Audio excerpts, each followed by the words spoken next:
podcast for this year. My name is Enoch. I'm here at the One Vision Hub with a very special guest. Um, there is no need of introduction to our Peter Taylor. He's the elected mayor for Watford. Peter, how are you? Very well, thanks, Enoch. Very happy to be here this morning and looking forward to chatting. So thank you for having me along to your podcast. Thank you so much, Peter, for coming and joining us. I know you've got a busy schedule. Peter, quite a long time ago, I can't remember, about 3-4 years ago, I read, one of the national newspaper, actually. In that newspaper, they just said that bottom 10 people avoid doing some work, as a person taking over a job. And I saw the 10 onwards, 10 being a soldier. And the top 3 starts with either a church father or a priest or a pastor. And the second one being teacher. And the first one being a politician. Then I started to read more about it, and he say all these bottom 3 people avoid to take over as a profession. You've got to be dedicated, and also you should be very good in balancing your work-life balance as well.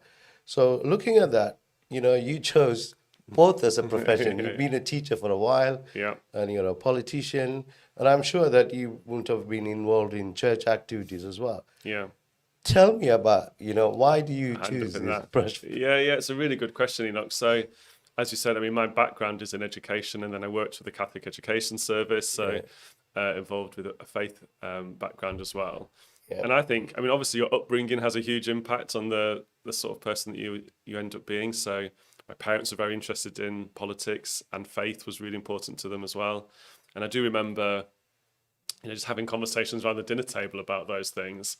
And then, the old phrase about don't discuss religion or politics with your friends. When I first heard that, thinking, what do people talk about then? Because to me, those were just really common conversations. And so I was always really interested in society, in my community, and wanting to get involved.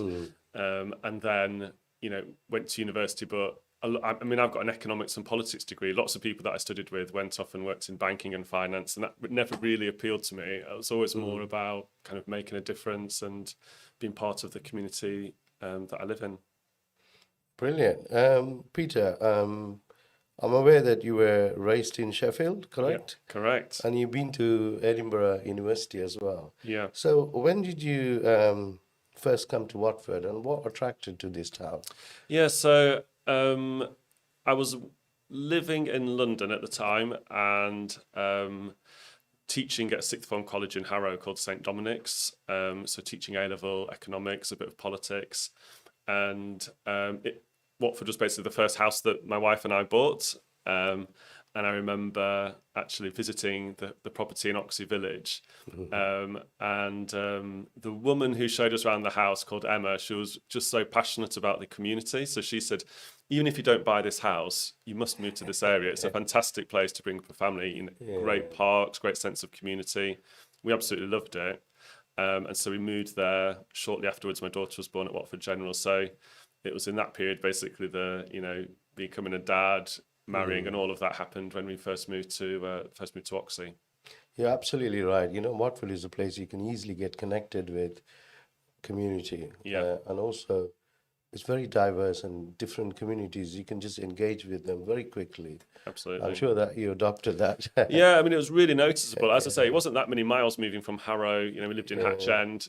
To Watford was probably only 2 or 3 miles along the road. But you really did notice the difference that people know the name of the next door neighbour. There's lots of community events. And if you go into the centre of Watford, you expect to meet people that you know and have conversations. Especially now in my job, but even before that, it is a friendly place, and it's definitely different to living in London because of that. Brilliant. So your first term as a mayor, I'm sure that this year is almost coming to an end. The election is on the May. It's in May, yeah. So it's absolutely flown by to think that I know. 2018 was when I was first elected. You might have achieved a lot, but I just want to find out, just talk to us about 3 things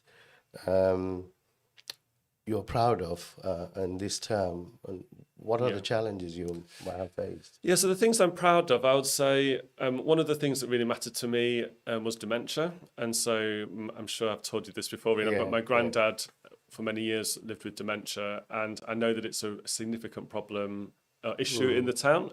And when I was going around knocking on doors, you'd come across people and they'd say, clearly their partner had dementia, they were struggling themselves.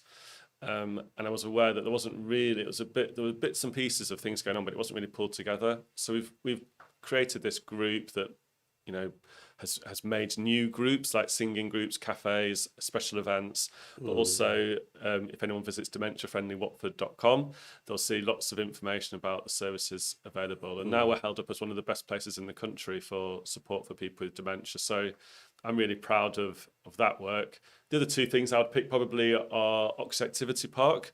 I think it's really important. You and I both have children, I think, of a similar age, and especially once they become teenagers, making sure that there's things for them to do.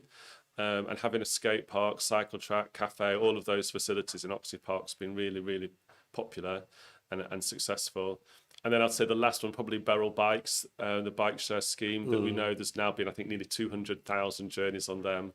It's convenient for people. It's obviously good for the environment, but also another big interest of yours, mental health for people. It's far better for their mental health to be riding on a bike between two places and getting there quickly than sat in a traffic jam and getting angry, causing pollution and everything else. So I'm pleased that we've managed to launch that scheme as well. Talking about this barrel bike, you know, I have heard from the young people, they absolutely love them, actually, keeping fit. I have ridden one of your the barrel bike. That's good. And he's so fantastic. Thank you for doing that, actually. It keeps you fit, and the young people can... It's quite cheap as well, like, you know, for an hour. It is very cheap. And one of the... I mean, we were the first place in the whole country to have electric bikes as part of a scheme like that. And I think sometimes, I mean, Watfords is a pioneering place that we do these things and we just get on with it.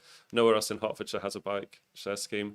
I must say the electric bikes are probably my favourite because you cycle along them and you barely realise you're doing anything. You can get quite far with not too much effort. So yeah, I'm pleased that we've done things like that. And I think the role of a mayor is to just get on and do things. And you know, sometimes in politics there can be a bit of punch and Judy or squabbling and all the rest of it. But actually, for me, it's about making a difference in the town.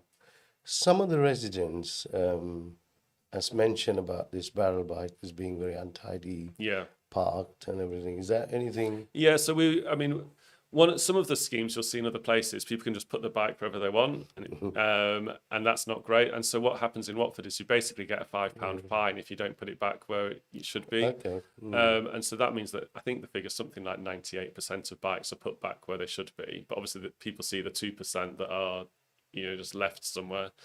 I think it'll change once people realise that they've got fined from it because we've got people's bank details when they use those bikes.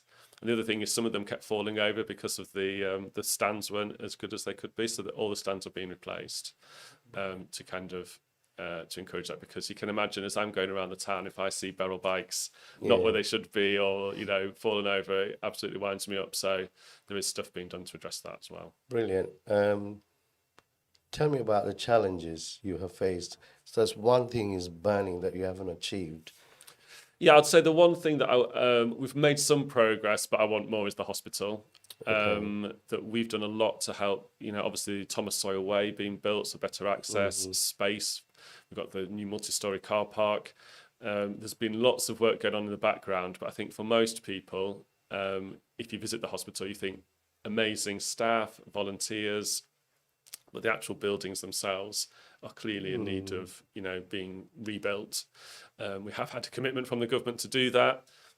My frustration has been about the pace at which it's happening, and I'm, really pushing for that to happen in the next few years, so we can have a decent hospital, because it's so important, not just to Watford residents, but people around about here who use Watford General. It's very important. The hospital. Yeah. So you become the mayor. And a couple of years later, the COVID, what impacted, your work and with the council? Yeah, well, COVID's been huge. I mean, and obviously something that you couldn't have anticipated before I became mayor. I do remember quite early on, so it would have been in the February time of 2019, 2020. Going for a walk around Canterbury Park, because of course the town hall's based just next to it, and kind of getting my own thoughts clear about what we needed to do. And the important thing actually was accepting how big it was. I think initially some people kind of felt, oh, it'll be a couple of weeks and then life will be back to normal.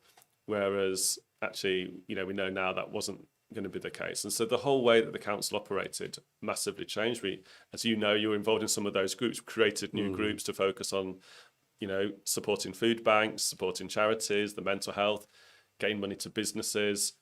I mean, the town hall itself now for well over a year has been a vaccination clinic pretty much every day of the week.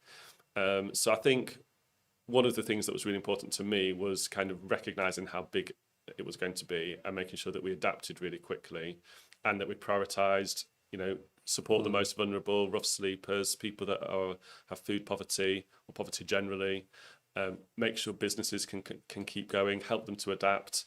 And I think the council has, played a really big part in the town because, of course, we're a district council in lots of parts of the country. A district council sees its job to make sure that the bins are emptied and the parks are clean, which is important. But I think in Watford, the council tries to provide local leadership as well. Brilliant. We talked about vaccination. We all shout about the only way out is vaccination, and we campaigning. What part the borough councillors played to vaccinate those residents? Could you? Yeah. So really, we've been involved right from the beginning. We've had big events like the events at Watford FC at Vicarage Road, where you'll have thousands of people on one day, and you'll have council staff promoting that, working at that, volunteering, making those events happen. There's been lots of work on communication. I mean, it's been very much a partnership. So the GP practices, the pharmacists, and the county council, lots of people have been involved in it, and the council has worked really closely with them. I think having the town hall as a vaccination site has worked really well because it's central location. You've got plenty of parking. We've also done things like Arriva Click, the minibuses. People can use those for free to go and get their vaccinations. If you compare Watford to other similar places with a similar demographic, we have a higher take-up of the vaccine. So over 50,000 residents have had a booster jab, for example. But there are still, a significant number of people that have received no vaccinations. And I think one of the bits of work we're doing is providing those people with reassurance, answering their questions. For some people, it's not a case that they're really anti-vax. It might just be about convenience and that they lead busy lives. They're not too sure about it. They don't feel 100% confident. And so working with people, I mean, even in the last couple of weeks, we had a pop-up clinic on Market Street in Cafe Latino, which a lot of Portuguese and Brazilian community use. And that was, again, really successful. Lots of people had their COVID vaccines there. The GP from Manor Park was doing a great job there, answering questions and helping people. So it's been really, really positive. And as you know, it's saved lives. It's been, necessary. There's lots of kind of problems in the world at the moment, but one of the things we should be thankful for is the vaccination program, because it has, undoubtedly made a massive difference. So what is your message for the people who haven't vaccinated today? Yeah, I would say, first of all, I think seek out answers from professionals, from NHS professionals. The second thing is, I think some people kind of feel, am I going to be judged if I just rock up at a walk-in clinic and say I've not had any vaccines? And my experience, I mean, I've volunteered a few times, is those people who turn up who've not been vaccinated are welcomed with open arms. There's no big fuss made. It's thank you for coming.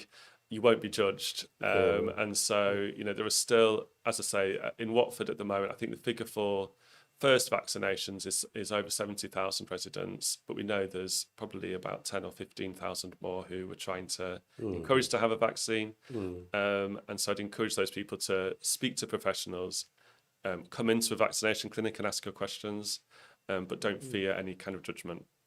So how we are engaged with the younger generation? You probably know that, from 12 onwards, you can vaccinate. Are we... Yeah, so lots of work with the schools in the town. Again, I think for some people of a younger age group, they kind of feel, well, even if I get COVID, what's the problem? I would say you're probably going to see, most of people that are teenagers visit their parents or live with their parents, visit grandparents. And actually, if you're walking around with COVID, you're putting them at danger. So even though the chances are remote that it'll have a big impact on your own health, there are occasional Absolutely. situations, Yeah. then it's a good thing to do for the community. And sadly, there are cases. I mean, I remember really early on in the first wave, a man called John Alagos, who worked at Watford General, who was, I think, 24, who died of COVID. So it's not that it's only people that are in their 80s and 90s that we lose because of COVID. I can understand the COVID is a big impact in our community, in our town. You probably know about the COP26, how much time and effort we have to put on make the climate change. Yeah. What are the council plans? Yeah. And especially with food waste and Yeah. single-use plastic. Yeah. It's a really important thing for the council, Enoch. So when I'm sure that we shouldn't sidetrack. No, during absolutely, COVID, yeah. absolutely. And I think a lot of people talking about when we come back from COVID, actually in a way, because we're kind of reassessing the kind of society we are, it's a good opportunity to make this even more of a priority. So in 2019, Watford Council declared a climate emergency, one of the first councils to do that. And there are changes we've made, and I'll be standing in the election in May, and one of the things I'll be saying is, over the next 4 years, if I'm re-selected, this has got to be even more of a priority for us. Some of the things we've done, so we've changed the way that our bins are collected, so everyone can get their food waste. We knew that about a third of the waste that went into black bins, which are general waste bins, was food. And if that just goes in there, it's really bad for the environment. We've now started collecting that. That food waste is turned into either compost or into energy. I was told the other day we've created enough energy to heat up 10 million kettles for making that change. So it's quite a significant, when you have hundreds of tons of food waste being changed into energy, Absolutely, yeah. that starts to make a difference. Of all the councils in the country, in the last year, we've seen the 5th highest increase in recycling rate, and there's 315 councils. So we're one of the top ones. We've now over half of our waste is recycled. So I think those things we're doing pretty well on. Things that we're going to focus on are insulation for properties. Again, we've been doing some houses, but I want to see that scaled up. And the other thing, I was actually having a meeting with residents about this week, was in relation to, can we have more solar panels on properties, for example, so people are generating their own energy. And finally, there's a big piece of work, planting trees, that I've set a target that we're going to try and plant 10,000 trees in Watford this year, because obviously that has big environmental benefits as well. In Watford, we got many supermarkets Yeah. and actually food producing companies and all these. How are you or the council work with them to ensure the recycling and the food waste is being controlled? Yeah. I think it's a very, very important thing. I know that a fantastic charity here, One Vision, are you'll get food that can still be eaten, that might be past its sell-by date, and make sure that's with the Fair Share scheme. And other charities in the town do similar things, but I think we've got to be a trailblazer when it comes to this. And I know that one of the real strengths of Watford is there's loads of people that are community minded, care about the environment, and want to make that difference. So we are actually looking at different ways in which we can get we've got the vision, haven't we, that we don't want any food to be wasted. How do we get the practical measures in place that we can deliver that? So I'm really keen to work with you, with local businesses and other charities to make that happen. Absolutely, it's very important that we all work together on that. Coming into the housing, I heard time and again people talk about this high tower in our town. Yeah. What is your view on that? Yeah, I mean, for me, it's one of the most difficult issues that we face as a town. I mean, I was talking before about when I moved to Oxhey. One of the Emma who showed us around the property, and she was saying what a brilliant place this was. At the end of the road that we moved to, Hayden Road, there's Attenborough Fields, lovely big fields. At the time, there were wild horses running around. We've brought up a family and bringing up a family in that area, and I want them to live in a great place that's got lovely green spaces, that's a nice place for families. I certainly didn't get into politics because I wanted to build a load of high-rise flats. And so I think a lot of people are worried about the pace of change in the town. I think most people would accept we're going to have to build some new houses, but let's make sure they're really high quality, that they're affordable, that they're good for the environment. And so what I've been saying to the government is I think the target that you set for Watford is far too high. I mean, I got figures sent to me yesterday by the government once again saying in the last 3 years, the government say we should have built twice as much in Watford. And so I really pushed back on that. And I think, obviously, for party politics, people can easily sort of say, oh, it's all the mayor's fault.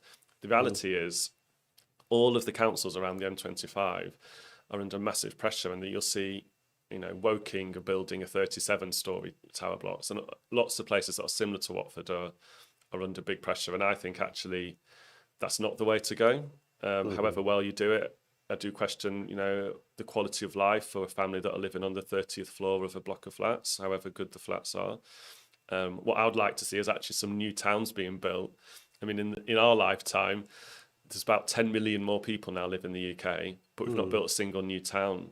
After the Second World War, there were places like Milton Keynes and Stevenage being built. And I actually think we need to build some more new towns like that, where you have the schools and the hospitals and the doctors and dentists and places of worship, and you create new communities, rather than the current approach is just to squeeze more and more onto places that are already developed. And there is a capacity. I mean, Watford is 8 square miles. It's the second smallest council land space in the whole country. So I'm saying to the government, you're creating this target, but you don't take account of the space. So we just don't have the space for much more. And if you force us to, then the only thing that happens is you end up with these high rises, which I don't think anyone wants to see Watford covered in a load of high rises. Okay.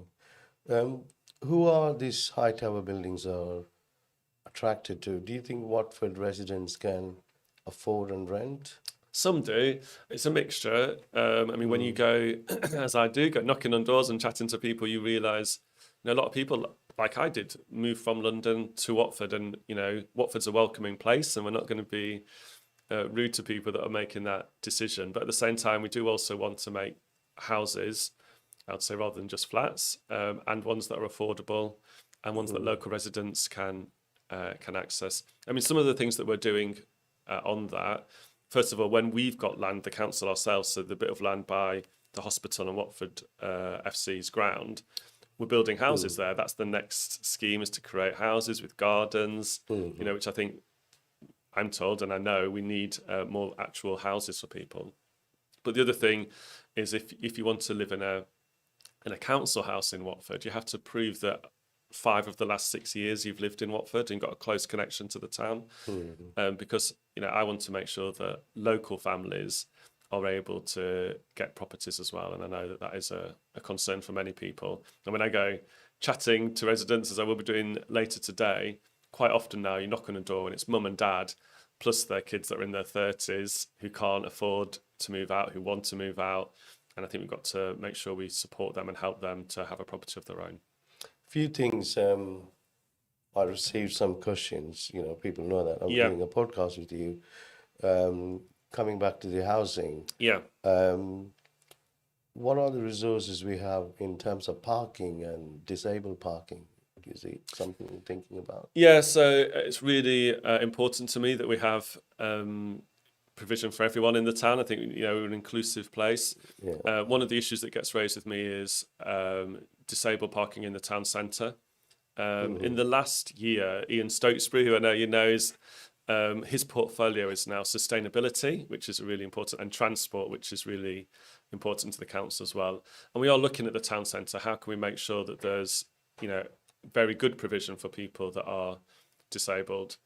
And it's always a balancing act, because you get, of course, I get people who are drivers saying we want more access. I get people that are taxi drivers, cyclists, blue badge holders, everyone, saying I need more space, this needs more, and balancing all those competing demands is sometimes a challenge, but we are looking at it, and how can we make sure that people are able to, because we want a town centre to do well, of course. We want people to be able to get in, that it's easy to get in, and that they then use our shops and businesses, or go to the climbing wall or whatever it is in the town centre. So we are looking at that, and there's actually a big piece of work at the moment about the town centre vision and strategy. I'd really encourage residents to get involved with that. Sometimes I think people think, oh, you're just asking us to be polite. All of that piece of work is a very genuine, what's good about our town centre, what could be better, and based on people's feedback, we'll be making some changes. So I'd encourage people to do always wanted to access easy parking and Yeah. free parking, especially when you go out for shopping and all. I had many people drive to Brent Cross Yeah. because of the parking. I think it should be a very big priority to. Yeah, I mean, also, those car parks aren't run by the council, so it's not that I can kind of wave my magic wand and say, oh, it's all going to be free. And the other thing is, I mean, Watford Town Centre, there was statistics produced in, I think it was November last year, about how well our town centre's doing, recovering from COVID. And Watford was in the top 10 in the country. We've actually seen quite a lot of people going back in. And I think, I mean, there's definitely things that are changing that are beyond my control, like the growth of online shopping changes people's behaviour. And you'll know, obviously, from your retail professionalism. But people do still want to go to town centres, but often it's to go to get a coffee, to go and watch a film, to go bowling, all of those things. And I think Watford has done well, that we've got a lot of those. We've introduced a new bowling alley and cinema into our town centre in the last few years. And also the council's provided lots of funding for big events, like having the big screen or the big beach, sports days, and all of those things that do definitely make a big difference. I mean, I chair a group that meets very regularly that brings together the businesses, the police, the council, obviously, lots of different people to talk about how do we make our town centre as successful as possible. And there's lots of work going on to do that. It's not perfect, but I think if you compare Watford Town Centre to a lot of other town centres in the country, we're doing a pretty good job. Coming back to community, Peter, I'm sure that you are aware in Watford, absolutely fantastic people, running charities, supporting the communities, a small group. As a mayor, tell me, how do you ensure that new grassroots groups are funded and supported, especially those ethnic minority groups? Yeah, it's very, very important to me that we support the voluntary and charity and community sector, because they're right on the front line and I know that they're making a difference. You'll know, Enoch, that there's been quite a lot of pots of money available in the last couple of years. Some of that, I've said when the council was given money and we could choose who to prioritise, we've purposefully said we want to make sure that the voluntary and community sector, it has got funding available. And so working with W3RT, who are community provider, they've been making sure that those payments go out. Obviously, there's a formal process for that, and particularly making sure that that represents the diversity of our town, and that people from many different backgrounds, groups that work with different communities are supported. One of the things that I know is when I became mayor, we have the Mayor's Small Grants Fund, excuse me, which is about £50,000 a year that goes out to different community groups. And I found that obviously with COVID, that money just went literally, a couple of weeks. It was all gone because there was such a high demand. And that's why we set up the Watford Community COVID Appeal. And that's already generated, I don't know what the latest figure is, but I think it's approaching £200,000 now. And things like doing charity golf days, quizzes, all of those things to generate income for that. And I think, one of the benefits of my role is helping to organise some of those fundraisers so that then we can give funding out to charities in the town. So it is something that I think is really important, and the council's doing a lot. And I think it was something that actually once COVID is hopefully one day a distant memory, some of these things are going to continue, that I want to continue having a community appeal where we're generating thousands of pounds every year and then giving it to local groups. Brilliant. As a mayor, are you absolutely satisfied with what you said, or is there more work to be done? Oh, I'm always wanting more work to be done. So, I mean, I'm an optimist, but at the same time, I think that one of my jobs is to push things to say, okay, this is good. We're kind of 80% where we want to be, but how do we make it even better, and never to be too complacent about these things? So I'd always want to see improvements. And I think, most people would say I'm fairly approachable, and I'm very happy to listen to people who say, yeah, I think you're doing okay, Peter, but what about this? And what about that? Have you thought about, and obviously I can't take on board every single suggestion, but always happy to hear those ideas and about ways we can make that provision even better. Watford works as like a twin town with three rivers. Yeah. How is your working relationship with Three Rivers and Watford, because they commute each other. Yeah, really good. So Sarah Nelms, who's the leader of Three Rivers Council, I mean, I was on a 3-hour call with her yesterday and other leaders across Hertfordshire. So I speak to Sarah, every week, very frequently at different meetings. I mean, Three Rivers is slightly different, obviously, because it tends to be more kind of suburban. You've got, Rickmansworth and Abbots and other places, kind of a group of communities.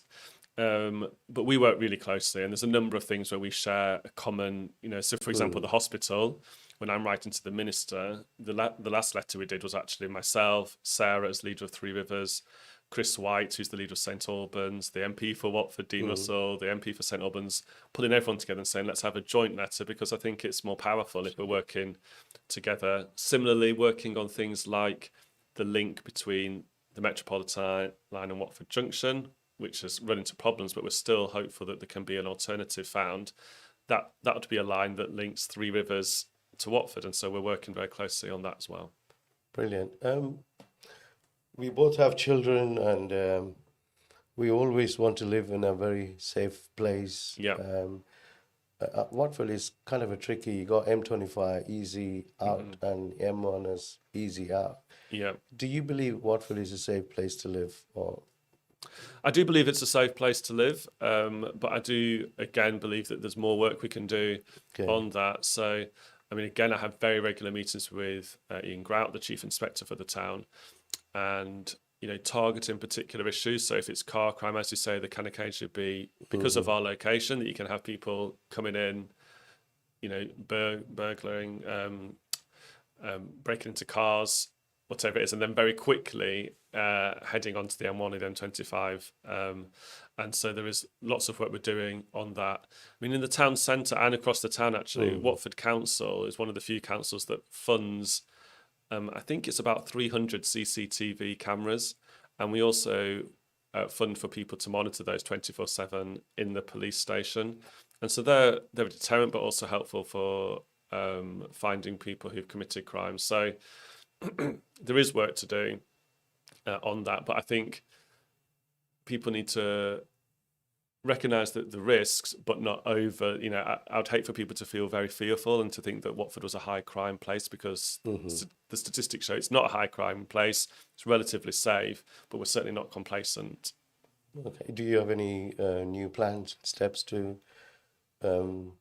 Again, if you become the new mayor, no, I wouldn't say new mayor. If you continue as the mayor, do you have any plans in place? Or So there's a few things. So I was at a meeting recently with the Women's Centre, Watford FC Community and Education Trust, and talking about violence against women and girls in particular, and quite a lot of that was about behaviour. How do you encourage behaviour change? So it might not necessarily be a criminal activity, but just helping people feel safer out and about in our town. Some of it's to do with lighting, CCTV, information.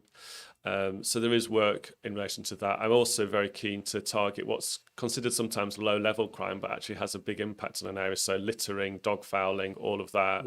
How can we really crack down on that? Because we do a lot to keep our streets as clean as they can be. But if you've got people who are just throwing litter every day, then it's a real battle. I think we need to, people aren't going to change that behaviour necessarily unless they're educated or fined for doing things that are illegal. Peter, we talked about charities and the great work you do with either W3RT or other charity, even One Vision, and many charities. Yeah. I just want to ask you about, I would say COVID is still on. Many families and individuals, they've gone into financial difficulties. Yeah, absolutely. We can't deny that. What as a mayor or as a council to focus on these individuals or families, what plans you have? Yeah, you're totally right. One of the things that has, I've been contacted by quite a lot of people around are fuel bills, because of course, as you say, if people's budgets are really stretched and then suddenly they see a big increase in their fuel costs, for example, that puts massive pressure on them. So I have written to the Minister, to the Chancellor about that, to say, let's talk about a Robin Hood tax, about how can you make sure that people on low incomes Yeah. Paying less for fuel. I mean, the bill that I'm most responsible for is, of course, council tax, and Watford Council has a very generous scheme that basically means people on the lowest incomes don't pay council tax. Again, not all councils do that, but we make sure that people on the lowest incomes, aren't having to make that choice in Watford, hopefully, between eating and heating, because we do that, of course, supporting the voluntary sector. Watford Council funds our CAB, Citizens Advice Bureau, which I know they do lots of work with families that are struggling to kind of offer them advice to make sure they know about the support that's available. I think the final thing that's important is, of course, having a successful local economy as well. So we've done lots to encourage businesses into the town. At the moment, we're improving Watford Business Park. We've done lots to improve Clarendon Road, and that brings in thousands of jobs into the town as well. So, making sure that there's support there for people in difficult circumstances, but also making sure we've got a strong economy, that when people are able to, jobs are available in the local area. Fantastic. During COVID, I'm sure that you will agree with me that the young people mental health has been rooted, Yeah. grown really into high level, Yeah. and also the eating disorders. Yeah. So, what is your plan to tackle this? Yeah. You're totally right. And I know that One Vision commend the work that you've done in relation to mental health. I know that Dean Russell, the MP, is also with the Mental Health First Aiders, working with businesses and the Chamber of Commerce on that. I've been very conscious that there's different bits of work going. So you have people like, Hertfordshire Mind or the Samaritans, One Vision, Watford Community Housing, the housing, lots of people doing things. And what I've been saying is I do think it needs to be a bit more strategic, kind of pulled together and making sure, okay, what's the provision in the town? Are there any gaps in provision? Is there more that we could be doing?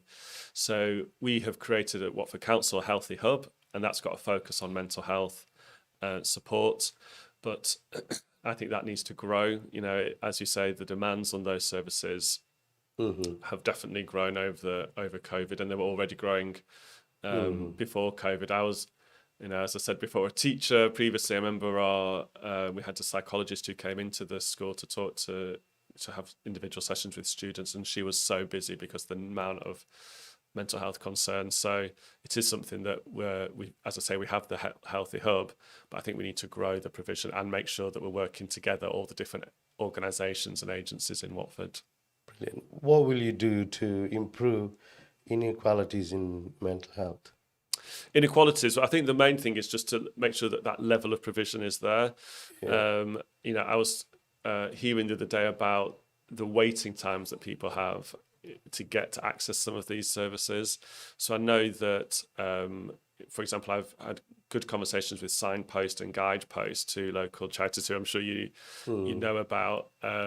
They're working close with One YMCA, increasingly so in the case of Signpost.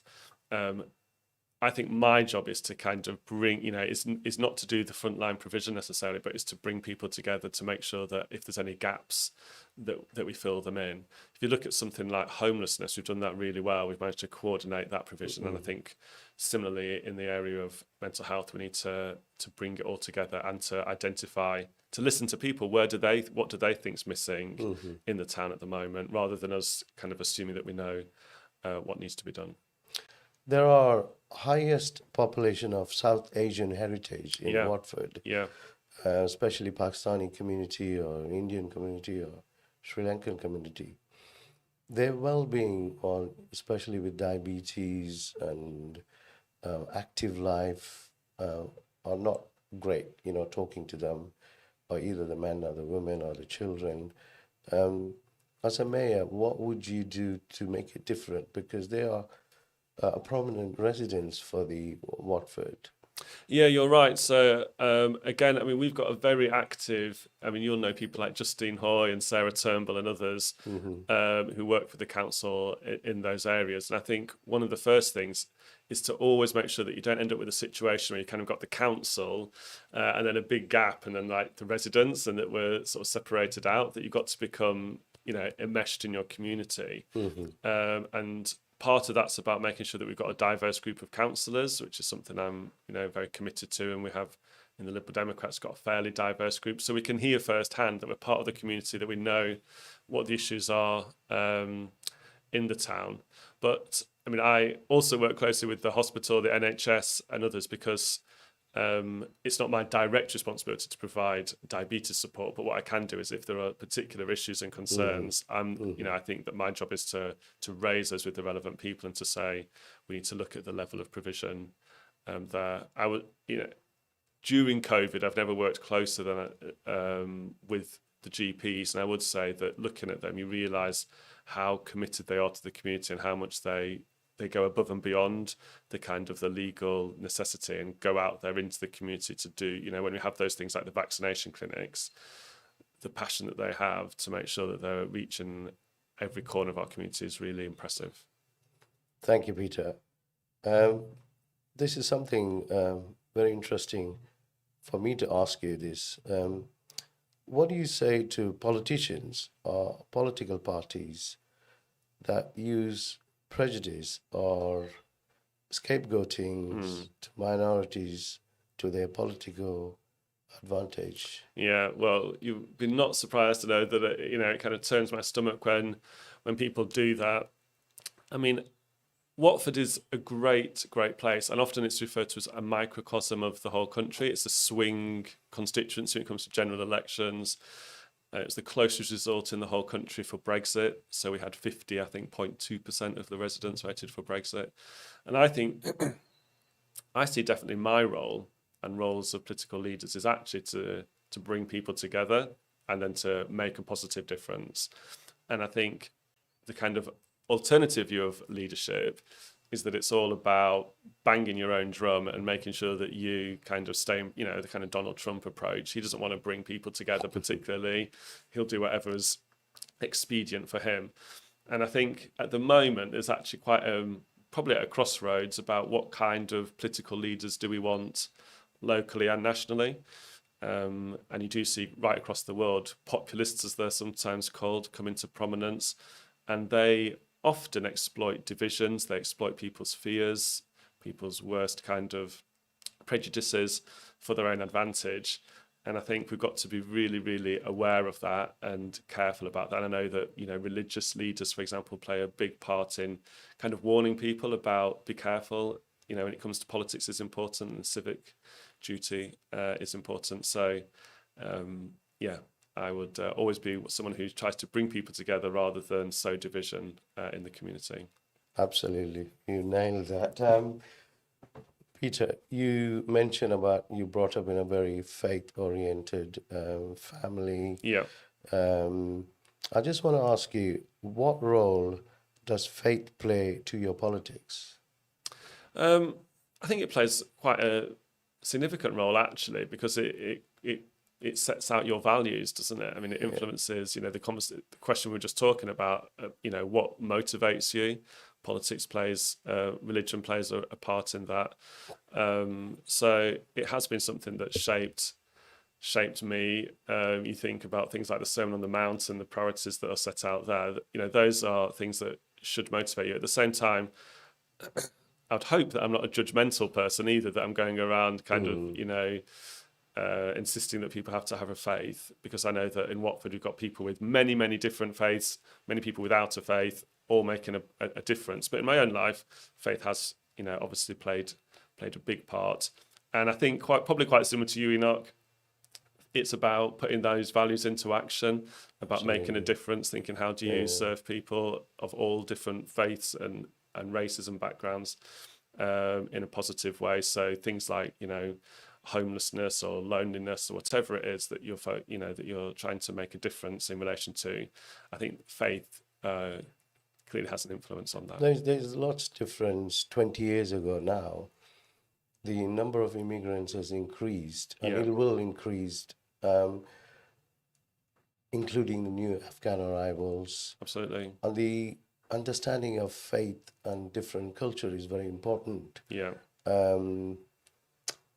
Otherwise, we become ignorant about different faiths and everything. And playing a big role in different faith and understanding is very important. It is. And I think one of the real strengths of Watford actually are organisations, which again, I know you're involved in, the Watford Interfaith Association, One Vision, others, we have the Watford Celebration, and all of those groups are about bringing people from different backgrounds, different faiths, different perspectives together to talk about things they might have in common, where they might disagree, but it's done in a very respectful way. And,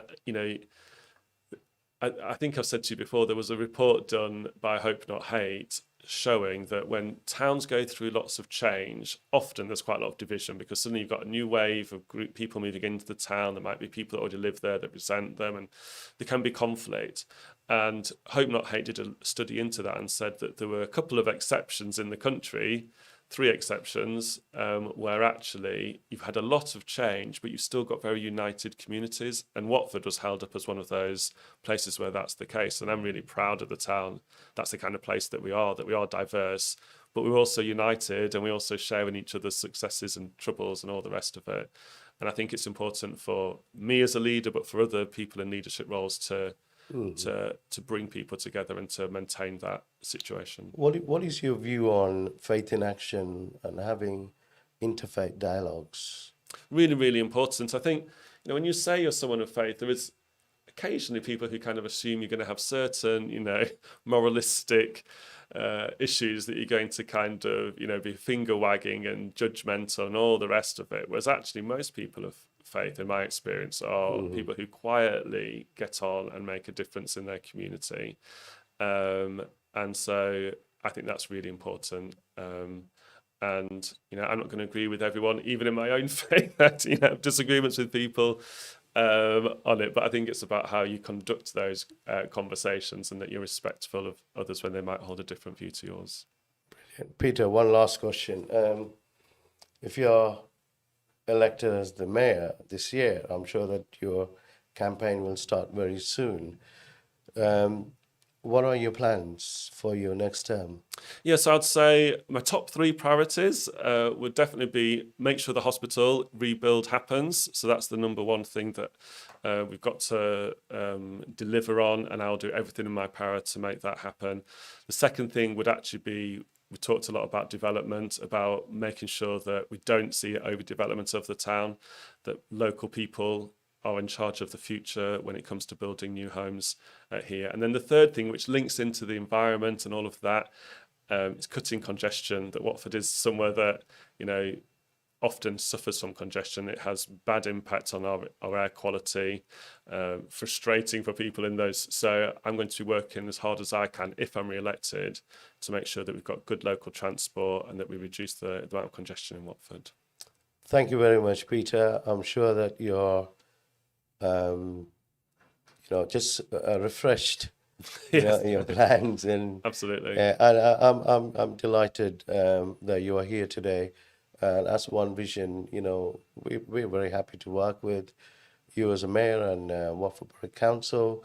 I agree with you that bringing people together is the priority, no matter what faith or what ethnic background they are. I think when we come together, I think we can help the people who are in need and look after the others. And thank you for coming today. My pleasure, Enoch. And thank you for all that you do at One Vision. I know that it makes a massive difference. It's been really good to chat with you this morning. Thank you. I'm here with Peter Taylor, and it's fantastic for you to watch on live. If you haven't watched on live, please go into One Vision YouTube Live.